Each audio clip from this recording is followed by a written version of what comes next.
ती वाचवायसाठी तत्पर नाहीये. मग ह्यांच्या फॅक्स जाती, ह्यांच्या ईमेल जाती, ह्यांच्या सगळ्या गोष्टी. नाही काम करा आपण जोपर्यंत गुन्हा दाखल होत नाही तोपर्यंत आपली जी काही स्टँडिंग भूमिका आहे ती स्टँडिंग भूमिका राहील. तुमच्या कागदपत्री करा पण शेव बनवलं जाणार नाही. उद्या दुपारी 2:30 वाजता आपण फॉरेस्ट ऑफिसवर एक मोर्चा घेऊन जाणार आहोत.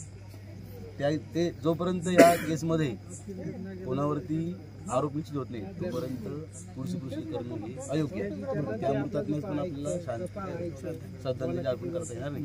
आता हा गेलाय म्हणजे आणखी 2 दिवसांतर याच्यावरती काहीतरी कॉन्क्रीट पाहिजे आपल्याला. फॉरेस्ट ऑफिसकडून पाहिजेच, प्लस आपल्याला लोकप्रतिनिधी त्यांच्याकडून पाहिजे आपल्याला. ते पण आपले मायबाप आहेत ना लोकप्रतिनिधी. कुठे कुठे आपले आमदार कुठे, खासदार कुठे कुठे आपले गेले, कुठे जिल्हा परिषद माणसं कुठे गेली, कुठे माणसं ती आता निवडणुकीपुरती बिबट्या राजकारण करणार का? गेली राजकारण करायचं. फोन उचलते नाही ते आमदार खासदार 8 वेळा फोन केले आता. त्यांचं राजकारण फक्त त्यांचं मतापुरतं राजकारण आहे. सर्वसामान्यांच्या भावनांचं, सर्वसामान्यांच्या दुःख आहे ना त्याचं राजकारण नाहीये. चला आपण फायनल राहू आपल्या मुद्दा. अरे चूक आपली आहे, यांना आपण डोक्यावर घेतलं ना, चूक आपली आहे, सर्वसामान्यांची चूक आहे. साहेब तुम्ही आता मीडिया पुढे थांबण्यापेक्षा तुम्ही कामाला लागा सर, काहीतरी काम करा. आम्ही बोलणार, आमचा घसा तर कोरडा पडायला लागला पण तुम्हाला कुठला गम नाहीये. तुम्ही तुमच्या पद्धतीने कागदपत्री काम करा पण आम्ही आमचं जे ठरवलेलं मत आहे त्यात बदल होणार नाही. चला ह्यांना वाट मोकळी करून द्या, तुम्हाला काय करते करा पण आम्ही आमच्या पद्धती सर्वसामान्य करणार ते करणार, यात बदल होणार नाही. यांना काय करायचं करू दे. आता हे सगळे आले एका फोन मध्ये इथं हजर झाले पण एक पिंजरा लावायला कोणी हजर नाही झालं. 10 पिंजरे लावतील सकाळी, 10 नाही 50 लावतील आता. कोण अंदाज आहे ना 8 फोन केलेत. कुठे विचारा केलते का call record call log in दाखवू का? मला कॉल केले ना उचलले कॉल त्यांनी. 11 वाजता फोन केला, आता 1 तास झाला.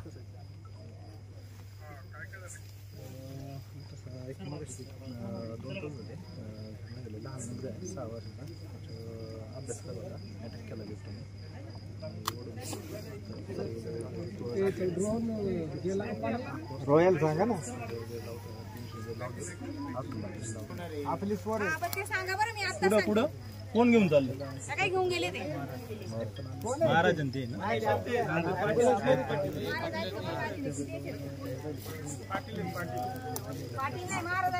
साहेब ही प्रोसिजर नाहीये. ही प्रोसिजर नाहीये. आम्ही कोणती प्रोसिजर त्यांना घेऊन जाऊन देणार नाही. इथून आखे सगळे इथं 2000 लोक आले ते एक उत्सव आणून देणार नाही आम्ही. आणि प्रत्येक तालुक्यामध्ये आपल्या तालुक्यामध्ये एवढा अन्याय होतो या बिबट सफारी याच्यामुळं.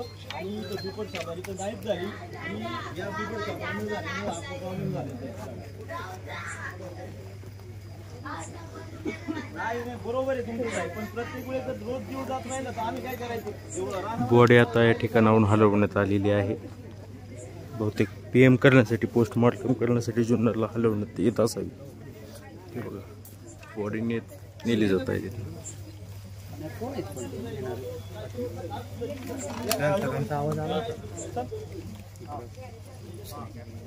काहीच नाही का 4-5-6 वर्षापासून बिबटे खात्याचं त्यांचं प्रस्ताव चालू.